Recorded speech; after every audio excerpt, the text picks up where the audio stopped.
Good afternoon again, ladies and gentlemen. We are just checking that the sound system is working well. I hope that you can hear me. If not, you can, of course, start a chat and indicate whether you have a problem, but you should be able to hear me now. We are waiting for Professor Torbjørn Digernes to connect his camera. And we hope that this will happen right now. Torbjørn is there. Hello, Torbjørn. We can't hear you, but it is fine. If you don't mind, I will start. Okay. Okay. Thank you. Yeah, good. Okay, welcome to the to this webinar on energy. Organized by the EUA, the European University Association. We will try and summarize the activities that we are carrying out in the field of energy. And for that, we have a team of people. Professor Torbjørn Digernes will shortly start with an introduction of the main objectives of our energy initiative. And together with him, my colleague, Lennart Stoy, who is the project manager of the UNI-SET project, we will guide you through our activities and thoughts. There are two more members of the UNI-SET team, Professor Johan Driessen in KU Leuven and Mar Martinez, also from KU Leuven, who unfortunately cannot be here, but they have coordinated an important part of our activities. So we will, on their behalf, we will present you a summary of that activity as well. Just before we go into the details of the project and what is UNI-SET and what do we do, I would just like to mention a few kind of practicalities. The webinar is being recorded for the record, and we will post it in our website after the webinar. We will share also in the website of the project the presentation that you are about to hear. You will see that in specific periods of the presentations and the dialogues, you will see some polls appearing with very simple questions, tick mark questions that we would appreciate that you respond for us to have an idea of what are your main thinking.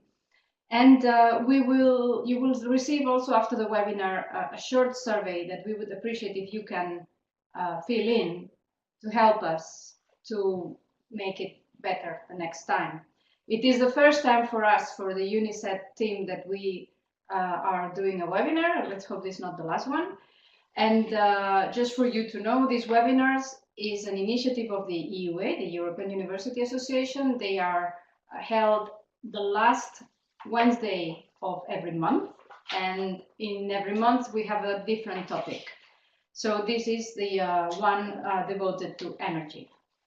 We cannot see you. You can see us. You can see the speakers, but we cannot see you. I hope that you will be able to deal with that. Probably you've been already in other webinars. You can, however, use a chat system to post questions, make comments. We are going to take note of all of them, and in the selected spaces for dialogue, we will then make a summary of these questions and try to address them among all the speakers. I would then start about the UNI-SET project. What is UNI-SET? Universities is the acronym for Universities in the SET Plan. Probably, if you are in the field of energy, you know about the SET Plan. It's the Strategic Energy and Technology Plan drafted by the Commission. And our project is fully framed into that strategic plan. It is a multi-annual plan. It is beyond the pure structure, the pure financial structure of Horizon 2020. And it addresses major needs, objectives and challenges of the energy system in Europe. So the Universities in the SET Plan is an action funded by the Commission to help universities to bring a strong network to enhance our voice in the policy making, to enhance our contribution also to the objectives of the European Union, and we are here basically to provide a platform for universities to meet, and you will understand more about what this means all along the presentation. The UNI-SET project is, you can see in this new slide, is coordinated by EUA, by the European University Association. We are an association of 800 universities and 36 national rectors' conferences. So we are the largest university network in Europe, and as such we have the capacity to bring large numbers of universities together. This is precisely what we are trying to do in the field of energy. We are not alone in this project. We are partners with KU Leuven, and the KU Leuven is leading a consortium of 6 universities, including KU Leuven, including 6 universities that are located in the 6 major co-location centers of the KIC. We have individual collaboration with these other 6 universities, but KU Leuven is assuming the role of a coordinator. In parallel with this consortium structure, we have a steering committee. The steering committee is composed of some 20 academics from all over Europe. We appointed them. Some of these members that you can see in this slide were already part of our efforts on our pre-existing network of universities. Some, and the majority, are new, and they are helping us to ensure that we have the right angle for universities to come together. We have a quite typical structure in the sense of what is a Horizon 2020 or a framework program project, or structured in work packages, the management, the first one, and the outreach is the work package 5. But the key and very specific issues of our project are work packages, as you can see, 2, 3, and 4. These are the core of our activity. They involve a map of master, doctorates, and research. Some of you may be already familiar with it because this atlas, we call it the Energy Atlas, is already in the UNI-SET website, but we will tell you more about it.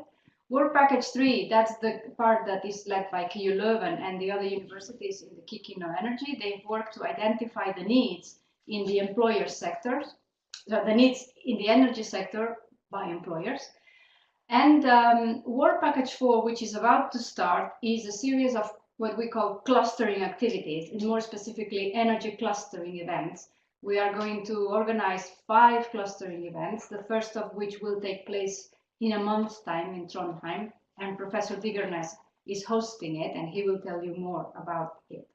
So this is basically the structure of UNI-SET. We are about closing the first phase, which is the gathering of information.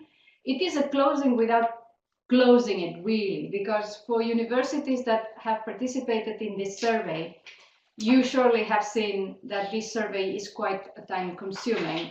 But the added value of this survey is that despite of the time that you may spend in filling it in, that survey will stay always open. So it is a matter of your institution updating the relevant information on energy, so you never have to start from scratch again. And that we think is very valuable, as well as the fact that it can centralize all the information in the university.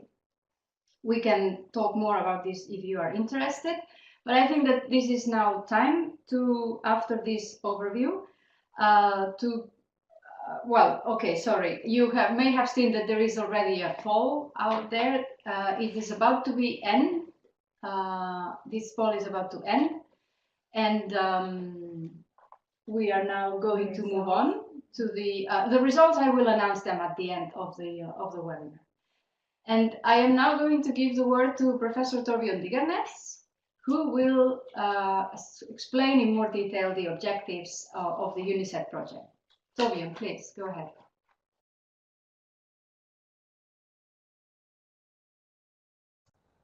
Thank you. Can you hear me? Well, welcome from me as well. I would like to start with maybe I'll start with this one. Lydia has already told you about how this project came about. We started the platform in 2009, and it was initiated to support our observer position in the European Energy Research Alliance. And we have been active since that in that observer position, and we have been contributing in various processes in the SET plan, roadmap processes, and other consultations. And since 2014, the UNI-SET was established. The motivation for starting this in the first place was to ensure that we would enable and help the universities to mobilize in the challenge to solve the energy transition that is needed in Europe. Universities have this combination of roles in this process, which combines education. It combines education with research, both basic research and applied research, and we also involve industry heavily in what we are doing. Our survey has shown that clearly. Obviously, a skilled workforce is the key to enable the transition. And when you look at this combination, we think that universities have a unique role that we can fulfill in this process. With UNI-SET, the KIC InnoEnergy, which Lydia has already mentioned, has been incorporated in the effort. This is the map of the co-location centers in Europe. As you saw earlier, 6 of them exist, and they're tagged like you see here.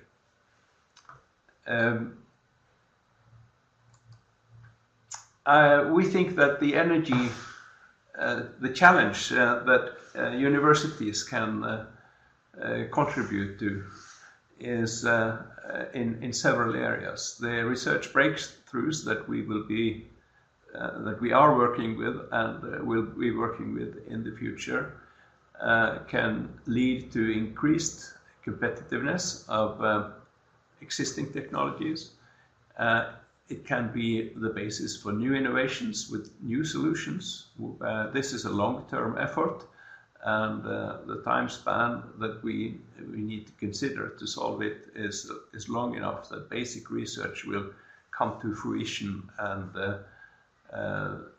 contribute to the solution. And not least, the societal change needed to implement all these changes is a key question, and universities have a lot of both research and education activities to support that. We are engaged in both upgrading the existing workforce, their competence.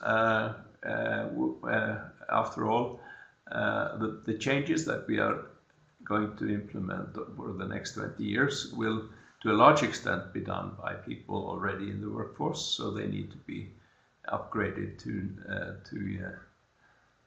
contribute to this. And also we develop new human talent, and by doing that, integrated with innovative research based in universities and in industry, we believe we can create very relevant human talent. We believe also that to create scientific evidence-based policy making, we can contribute to the political processes in the Commission, and of course we can also engaged in the general dissemination of knowledge about the questions that need to be addressed.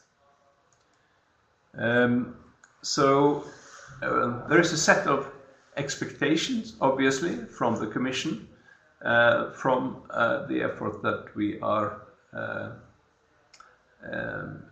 dealing with here. The Commission wants to see knowledge sharing across nations.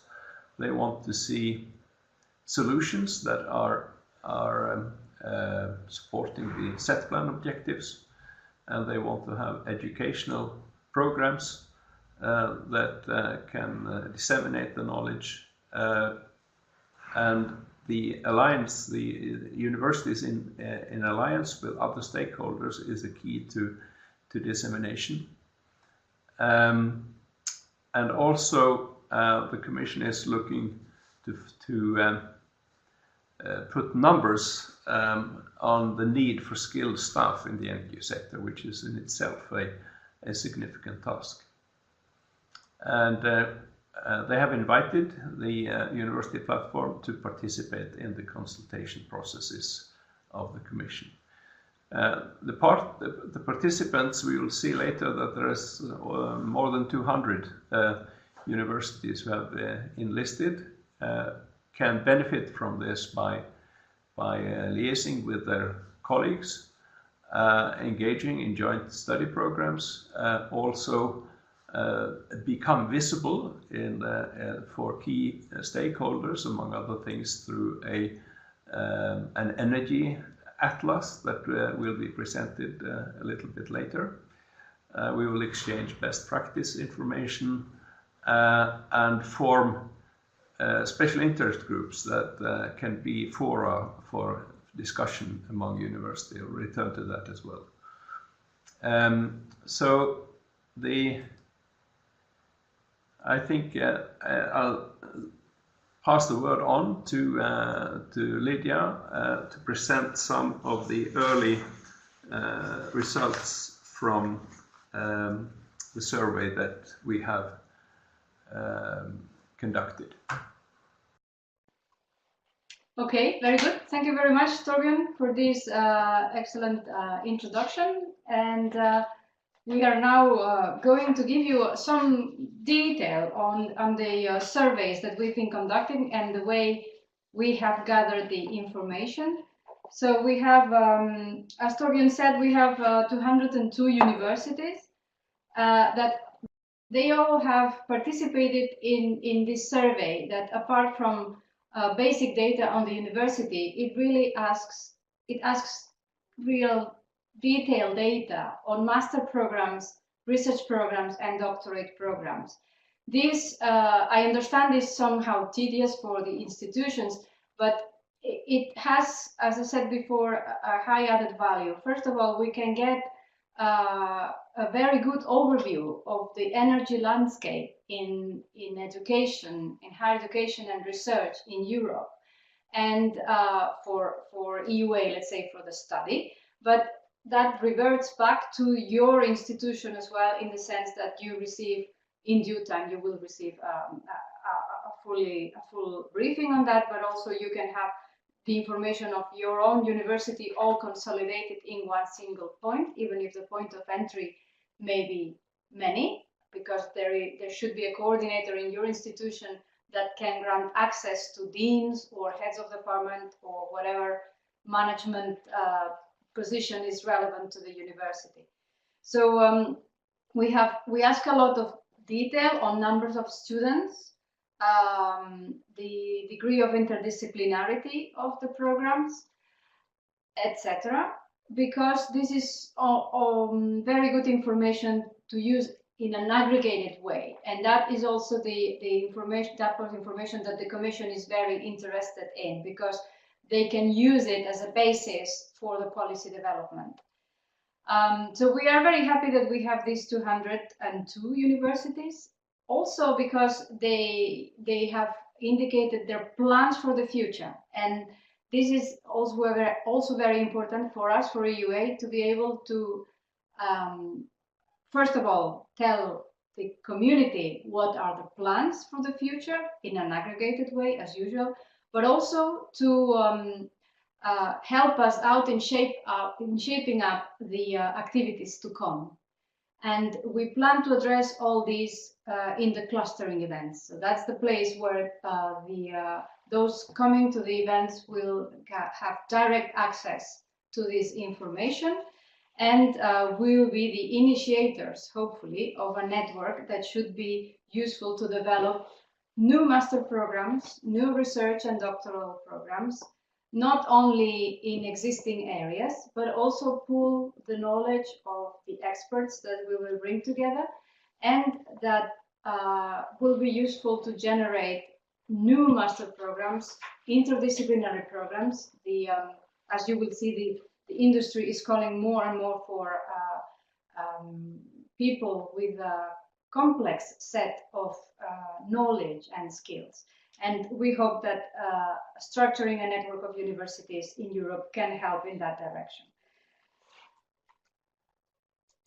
We have, these 202 universities have indicated that they have in total 864 research topics, 451 doctoral schemes, 579 master programs. I'm sure that there are more, because we are aware that some universities that have indicated just a few master programs, we know that they have more. But anyway, I think this is a very good first start, and I would like to take this opportunity to encourage the universities who are not yet ready in the system to participate, and those who are there to review and upgrade or update their information, because, as I said, this survey stays open. We opened it recently, and we will close the next, we go in wave. We open and close, and the next wave will close end of April. So I think this is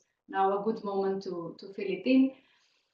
And also to give you a good idea of the kind of numbers that we can get when we have a good database is the numbers of researchers, the number of students, the number of candidates. You see, at the moment, these 202 universities account for 9,800 and some researchers, full-time equivalent, 6,200 candidates, and 36,000, almost 37,000 master level students.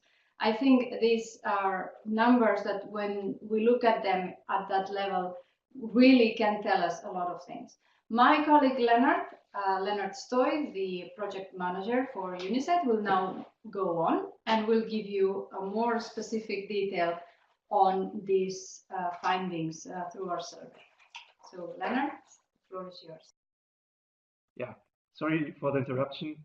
Lidia has presented the survey so far. It was all based essentially on an experience that EUA had with a survey that was conducted in 2010. So some of you might have participated, but that also was one of the starting points of UNI-SET. And we have taken this experience from this survey that was conducted in 2009 until 2010 to develop this new study now that some of you have participated in.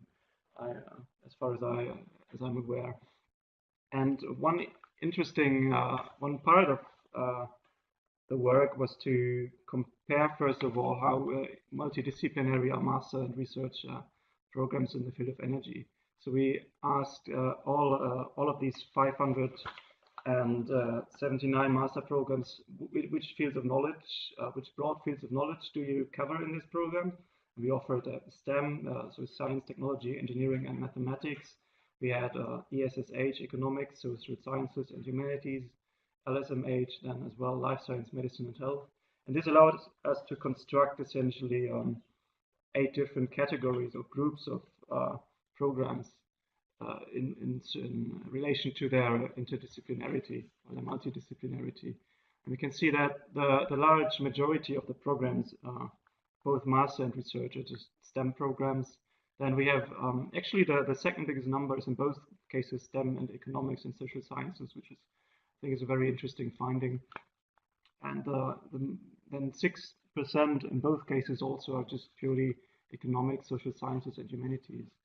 And of course, this is just a sample of energy programs, so it's not a sample of all master programs, because then it would have obviously look different. But we see that for almost 20% or 25%, so 1/4 to 1/5 of the programs are already quite interdisciplinary. And the majority of the interdisciplinary ones, as mentioned, are STEM and ESSH. And the other way of measuring that was that we also asked about the fields of science, of technology, and fields of education and training for the research and for the master programs respectively. But these numbers are still a bit too complicated to present it like shortly in this webinar for now. But this slide that we're seeing right now is already giving a very good overview about the STEM fields and the economics and social sciences.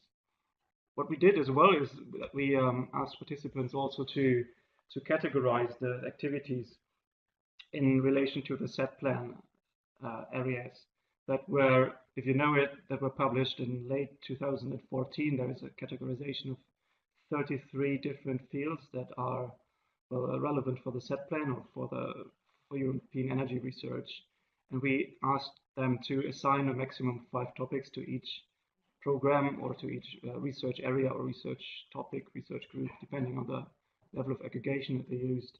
And this is, as was already mentioned, is quite interesting data because it's a unique survey that no one has done before. And especially in relation now to the developments at the European Commission, they need indicators for the implementation of the energy union. And we are already in contact to support them with the information about universities. So it will be quite interesting to see what will be used with this data, but it's just the first result that we wanted to present now. And what you can also see there, if you compare the black and the blue bars, so the master programs and research topics, is that usually the bar is a little bit higher for the master programs. So our interpretation is that master programs are usually a bit more broad than research programs, which are more specific and different in their research. And for example, the average number of set plan areas assigned to master's programs was 3.5, whereas the one for research topics is 2.9. So it's a little bit lower. But you can also see where most energy research is taking place. So it's very strongly in the fields that are in energy efficiency, in system optimization, and then in some parts of renewable energy, electricity, and also hydrogen and fuel cells and biomass are also quite relatively high compared with the other ones that are close to them. In total, as well, these answers are accumulated from 646 programs and research topics and 430 about master programs. So it's a quite good sample already of what is there. Of course, it's not a totally random sample, so that we cannot make any inferential statistics with it, but it's a very good indicator for the activities in energy research that are out there at European universities. Just to wrap it up, the presentation about the findings that we have, we asked them about the expectations about the energy, or we asked you and other universities about the expectations for the research budget, and most of them, or pretty much the clear majority of 65%, expects them to increase the energy research budget. So we can see that it's very relevant to the universities that we have surveyed there, and the total is almost 90%. So that is a very high number that clearly shows that there is a strong interest in energy research and the need for energy research budget as well, which is expected to come from different sources. Of course, we asked also about the expectation of the sources of the budget in the next 5 years, and we see very strongly that this is either national or regional public funding, depending on the higher education and the research system that the university is placed in, with 40% as the first choice of these items, and then European public funding, so Horizon 2020 or other funding programs with 37%. So that's a very strong expectation also that European or national sources will support these energy research activities. And just as a last slide, what was announced earlier, we have made available these information about these master programs and the research topics in this European Atlas of Universities in Energy Research and Education, where we have 123 universities of those that have participated online displaying, having agreed to show their master and research programs to attract new collaborators or new students. And right now you can find about 400 master programs and 600 research topics on there. And it was on one of the first slides, but you can still participate or share it with people who might be interested to participate, to be online in this atlas until the 30th of April 2016, which is when we will close this final third round of surveying universities. But the whole thing will be online permanently, so it will be a long-term perspective and a long-term resource to use for us and for you as well. And I think you actually can click the links in the presentation. So if you want to do that now, you can try it out. And I will give back to Lidia, who will continue with, I think, about the activities of Kick Energy. Yes, thank you, Lennart. Thank you very much for this presentation. I will now continue very shortly explaining a little bit more in detail about the employers survey that I mentioned before. This is the activity coordinated by our colleagues in KIO Leuven on behalf of Kick Energy. That's one of the reasons why Kick Energy is part of the network. It is because their constituency is naturally involving companies in the energy sector. So they have been basically using their network to gather the information on the skills profiles. Having said that, you can see in that little graph on the right-hand side, we plan to use the information gathered through the employers survey together with a series of workshops that have been already held in each of the 6 universities: KU Leuven, the Karlsruhe Institute of Technology, Jagiellonian University, KTH Sweden, and Grenoble EMP in France, and University Politècnica de Catalunya in Barcelona. They have used their local networks to bring together the employers in the energy sector. So they have gathered both structured input through the survey and more face-to-face input, more soft skills, soft interaction with the energy employers. Out of this, they are now analyzing the outcomes. The employer survey is not yet over, so if there are any employers participating in our webinar, I fully encourage them to be in touch with us so that we can coordinate an answer, because we would really welcome more input. We have at the moment only 70 entries from employers in energy, and we know that there are many more out there. So we would really welcome some facilitators that could lead us to relevant people in companies that we could either interview or coordinate an answer. This is, you may remember the original structure of UNI-SET. This is to merge together with our maps and the information within the master and research. This is why we think that we can have a very good contrast of what is in the universities today and what is the company wishing for the future. This is not an easy exercise. It has to be handled with care, but this is the reason why we need thorough information to not to get to wrong conclusions. Anyway, just to give you a little bit more detail of what's the structure in the case of the employer survey. It is in a way similar to the university, because we want the results to be somehow compatible. We don't want to ask too many different questions so that then the conclusions cannot be easily taken. So in addition to gathering, of course, the basic information from the company, we ask for their activities in the areas of the SET plan, same way you've seen the graphs on master and doctorates classified along the SET plan areas. We ask about the degree, their preferred degree, master degree profile, and why do they need those profiles for? And again, what are their needs for the future? So it is the two surveys intend to take account of what is out there today and what they would like to see or what they expect to see in the future. At the moment, the outcomes of the employers survey are being analyzed, and they will be ready for the event in Trondheim on 24 to 26 February. There is, I will stop here this part. There is a second poll that is about to finish. So if you want to still respond, you have 1 minute, or it will be closed soon.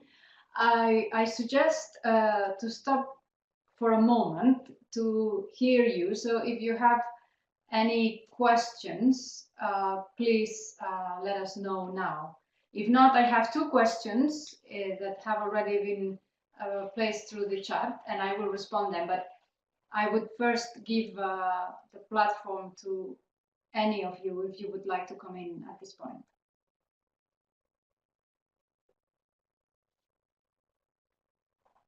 Okay, I see nothing.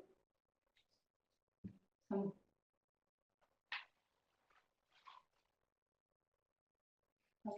I will start responding the questions we've received so far. There's one question about the figures that are very good to have, and the question is about the energy research budget dedicated to research topics.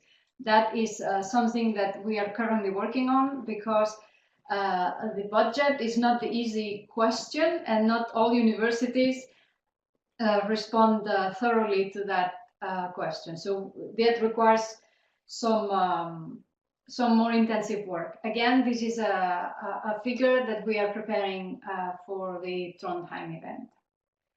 Another question we've got is about the number of students in the different disciplines or group of disciplines, like in science, engineering and technology, economic, social sciences. Indeed, we are also preparing these numbers.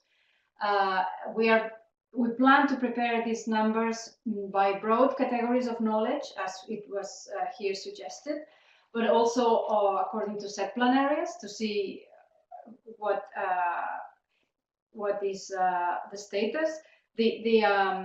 I think that the good outcome of this survey is precisely that we can structure the information in a way that is useful for the academic sector, probably more towards disciplinary focus, but is also used for policy making, because we can structure them along the set plan areas. So I think that is another of the added value of the outcome of the information that we are gathering.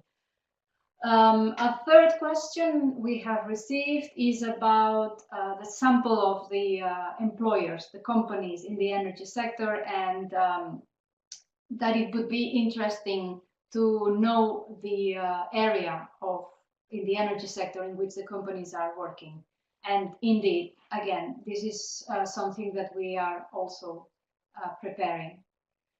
The guys in KU11 are preparing more than us. But as I said, we have only 70 companies now, so it would be good to have a similar number, at least a similar number of companies as we have for universities. I know it's very difficult, but we are working on that. Are there any other questions at this moment?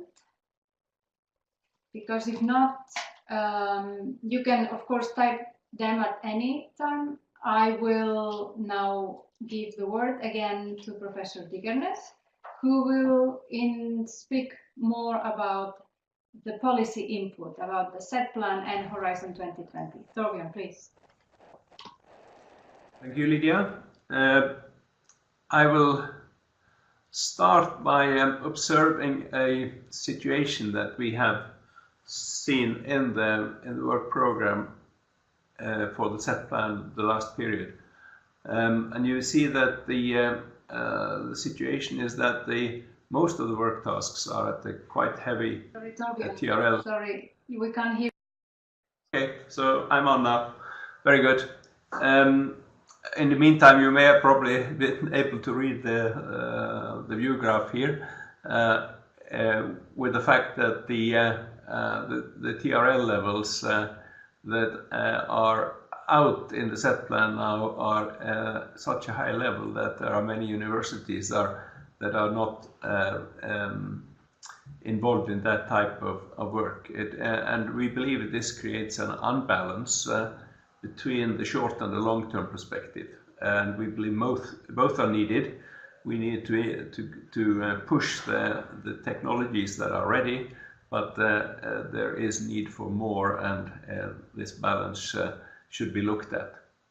And particularly to exercise the university tasks, the university role, to offer high quality education, it's important that we get the universities involved in what I like to call use-inspired energy research, and as well as applied research with industry at somewhat lower TRL levels. So this will be a discussion point in the clustering event in Trondheim. At the moment, there are consultations going on. We have been invited to participate in consultations from the Commission's side in the previous few years.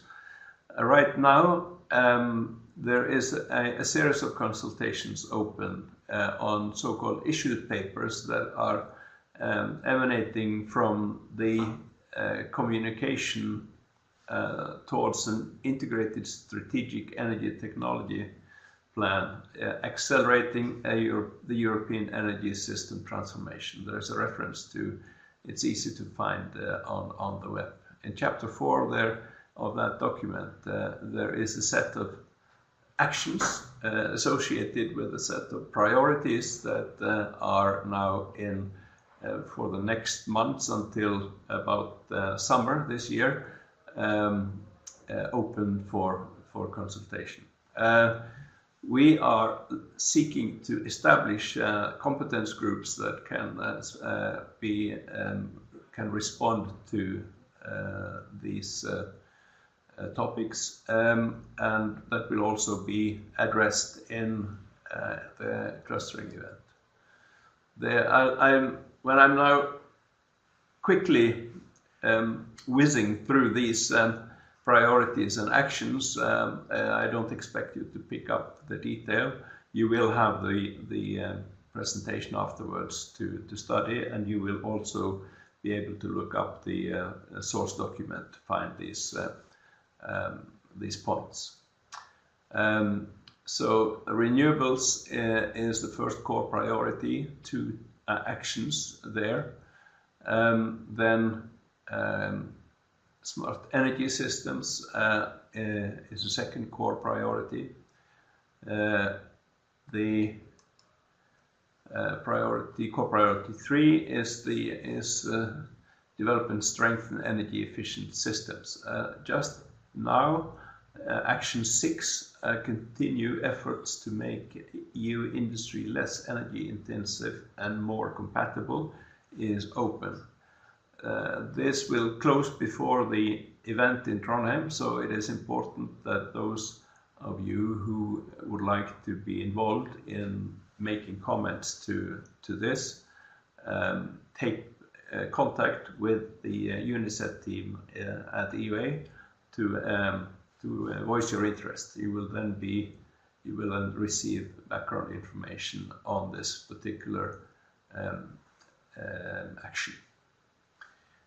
I didn't say how the process is. There is an issue paper written for each of these action points that provides questions that the Commission wants opinions on, and there is a process document that describes how the responses are expected to be formulated. So that's also the information you will receive if you announce your interest. So I see Miroslava has already given us the TRL definitions here. Thank you, Miroslava. Core priority 4 is to diversify and strengthen energy options for sustainable transport. And then 2 additional priorities, which one is on carbon capture and storage, and the second is on nuclear energy. All of these will be, the first ones have been dealt with, so not all of them are in the future, but we will be involved in those that come. At the clustering event in Trondheim, we will also invite participants to engage in establishing interest groups to cover other fields of expertise than those who I've just listed here. We believe that there might be basis to do that, and we rely on participants to bring their thoughts along, and so that we can discuss in this conference which groups that we would like to have.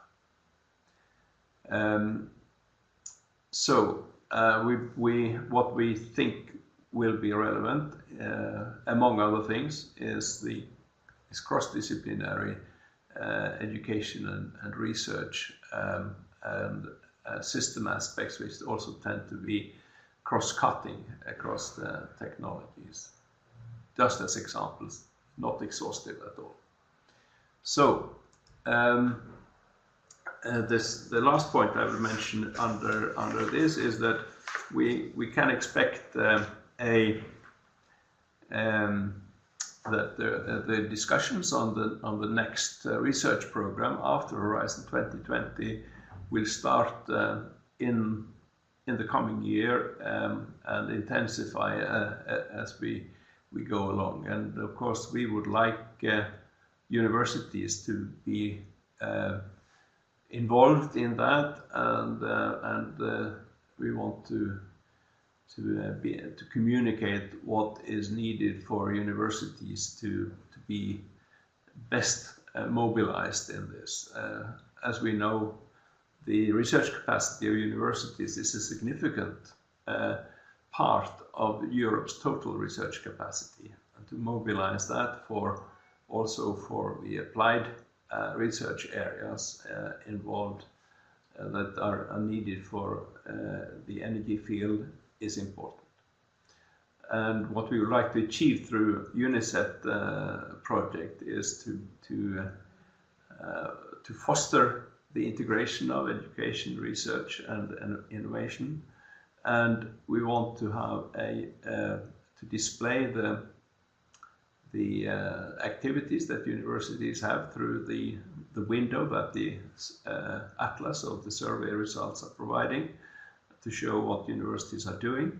And of course, we want to contribute in the ongoing and future consultation process that the Commission is inviting to. Based on that, I want to welcome you very much to our event in Trondheim on the 25th and 26th of February to discuss these points. I think that's what I want to hand the word back to you, Lidia. Yes, thank you, Torbjørn. Back here for the final little exposure of the exposition of the what the clustering, the energy clustering events intend to do, and then we will open a final little session for more questions and answers.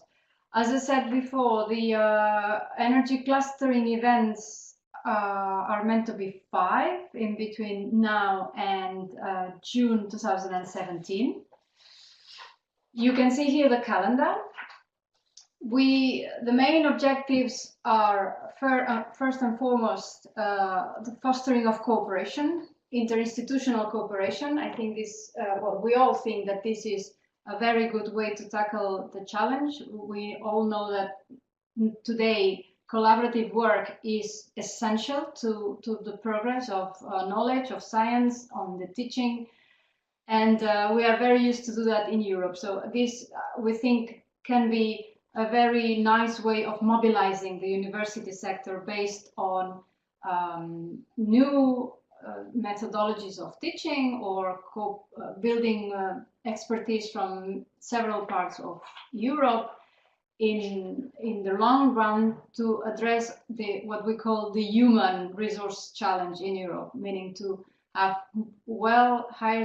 highly educated people ready to face the challenges of the labor market, but also of the society. This is very important. During these 5 events, in addition to try and foster networking among the universities, we plan to develop a roadmap for universities in the long term, in the future. There are 2, in a way, roadmaps, if you like. One is the one that we will establish in Trondheim, in the Trondheim event. This is a very open event to listen a lot on the needs. Why we have adopted this approach? It is because this event will help us defining the agenda of the other 4 ones.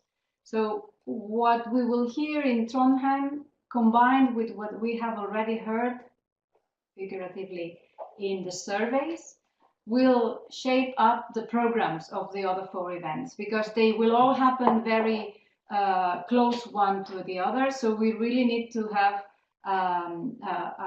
a plan drafted by May this year to be able to plan well the other 4 events. So the Trondheim event is a landmark in the project. It's a landmark in the project to define the content of the other 4 events. It's a landmark to the project to start the definition of what we have called a roadmap for universities in energy. And we would like to use these 5 events to consult with the universities on the major elements for such a roadmap, which would be launched in the last event that will take place in Leuven in May.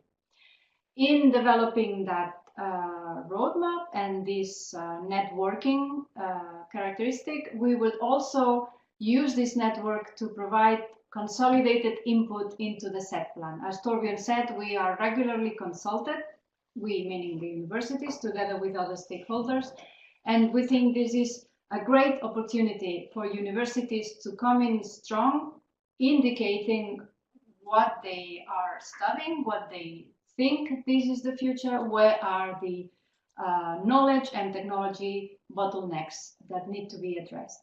So after this event in February in the beautiful Trondheim, we will go in September to beautiful Torino, to Politecnico di Torino. In November, we will go to Politecnica de Bucharest in Romania. In March, we will go to London, to Imperial College London, and we will end up this series in Leuven, in KU Leuven in May 2017. So you are invited to these events. The events are exempt of fee. This is an FP project, so you will have to cover your own travel and accommodation, but there is no fee attached to the event. And it is open to, as you can see in this list, to the European university community at large.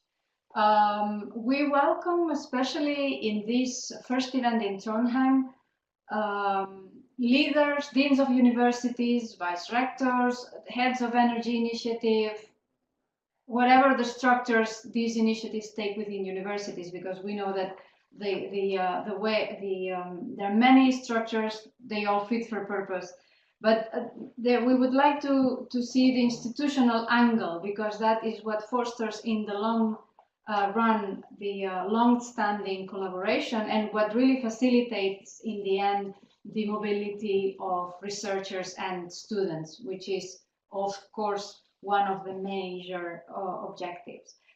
But the UNI-SET project is meant to build an open platform of universities, and is meant to be a forum for exchange with other stakeholders, for universities to cooperate among themselves, but also to hear the voice of the employers, to hear the voice of policymakers, to hear the voice of all actors that are interested and moved, impelled to contribute to the energy challenge.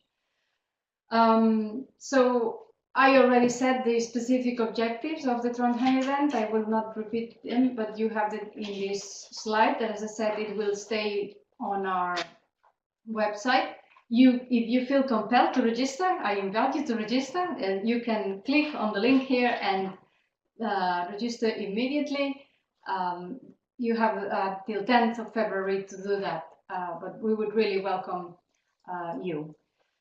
So just to finalize, a few summary remarks on what we think can be the expected impact of the UNI-SET network. More and better candidates for the industry, energy industry, the public sector, and the society at large.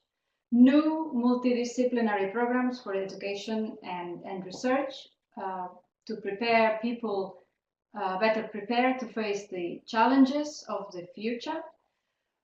The networks of universities engaging in long-term, especially in what we call the use-inspired basic research, meaning basic research, but always with the purpose to serve society. And which we know that this is the basis for the future of the innovation.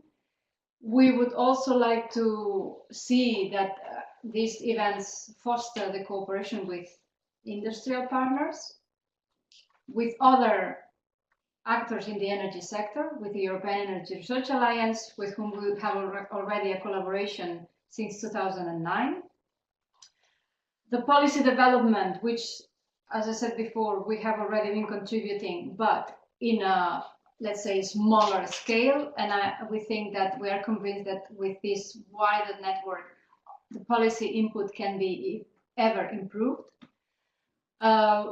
We think that this, of course, will allow us to provide very consolidated input to not only to the set plan consultations, but also to the framework programs and other derived policies.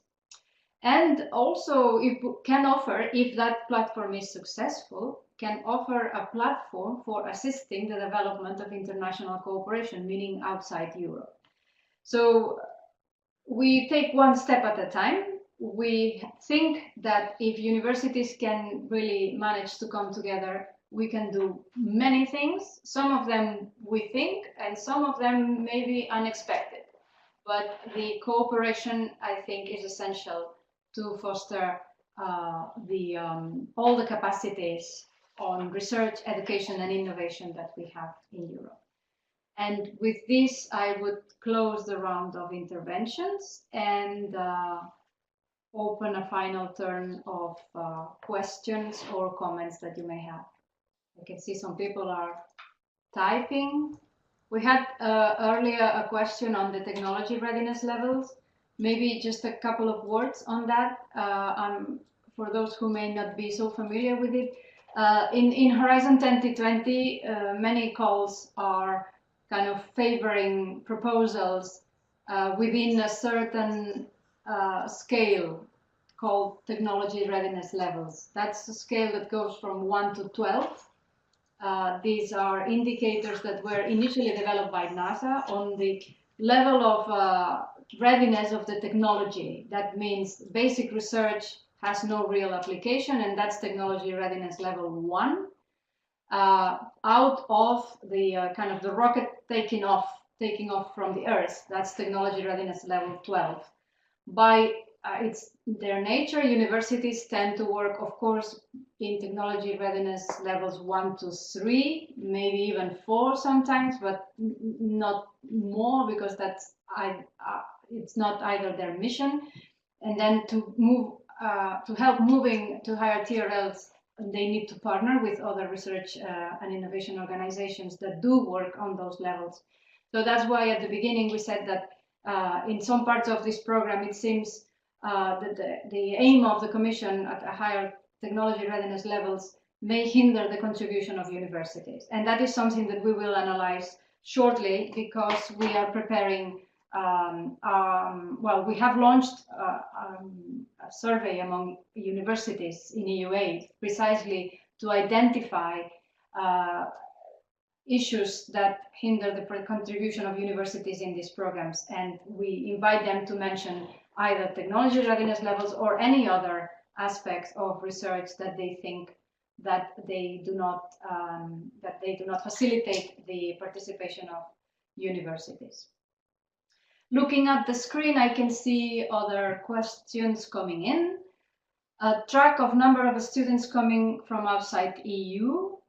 Yes, indeed, that is a question that we posed in our survey. Here we are limited by the capacity of the institution to respond to those questions. But we do have that question for every single program, master program, and every single doctorate program as well. So that is indeed an information that can be available, provided that universities give to us. Another question is precisely related to what I was saying before, how to get more information about Horizon 2020 and know about opportunities for the university. Thank you for this question. I invite you to come to Trondheim. We will talk about this, about how to get the most out of Horizon 2020 for universities. And the best way, of course, for us is to get engaged in our community, in our activities, where these things are going to be discussed. I see one of our speakers in Trondheim saying thank you, Antonio Gomez Martins. Very good. See you in Trondheim. So I see some other typing. Torbjørn, would you like to say a few things while we wait for other questions to arrive? Yeah. If you am I on my mic? Is my mic on? Good. We want to make sure that those who have not received the detailed program for the Trondheim event can find it. I don't think we included a link to that. Can you fix that when you make the presentation available?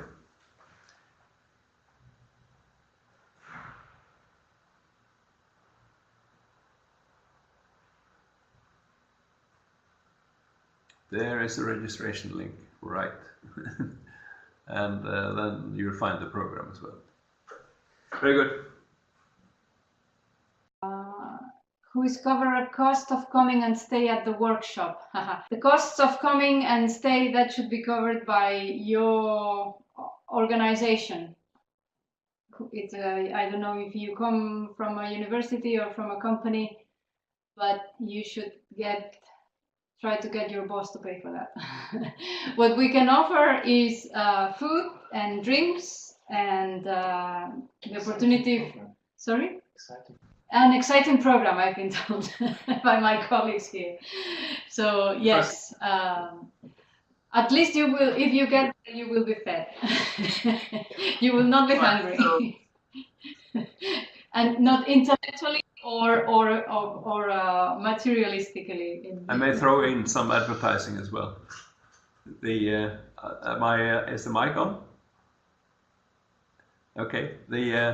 We will have a nice event. We will offer you a dinner in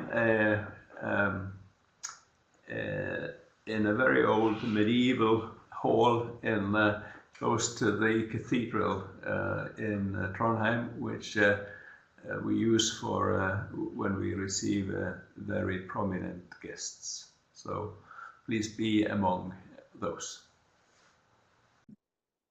Okay, I see nobody else is typing. So it is about time. Thank you very much for your attention and your contributions. We think it's been a very valuable exercise. The results of this poll that many of you have replied will be also available on the website. And I can only invite you to keep updated with the EUA webinars. You may be interested in other EUA webinars that, as I said, they happen the last Friday of every month. and they are always announced in the EUA website, and they are free of participation, of course.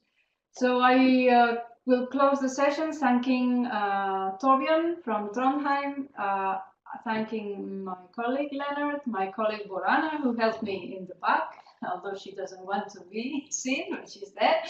And I look forward to see many of you in Trondheim, or if not in Trondheim, at least in one of the coming initiatives of the UNI-SET network. And I do hope that you feel interested and involved. One last thing, if you think that you should talk to someone in your institution to get that going, please feel free to forward this email or reply to the UNI-SET email address. There is always someone at the end of the line, and we will take forward your questions and will assist you in becoming part of this interesting network. Okay, thank you very much to all, and see you next time.